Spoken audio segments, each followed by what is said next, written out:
Hey guys, today I'm going to tell you the difference between the halo extension and the one-set volumizer. Halo extensions have a thin wire which is balanced around your crown, and we provide 3 clips for extra security. The making of this is classic, which means that the wefts have been layered on a single piece of lace so it falls longer. The seamless one set on the other side is made from tape, so the hair is stuck onto a tape which makes it very thin and seamless.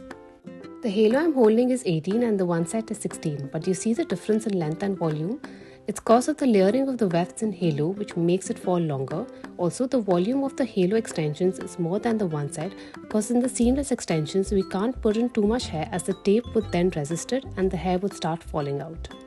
Now I'm placing the one set volumizer. For that, I part my hair at the eyebrow level and then place the one set. This is a great way to achieve volume and maybe increase your length by an inch or two. Now, while putting on the halo, you part your hair in a circle that's around your crown area. The wire comes in the front and that balances the weight.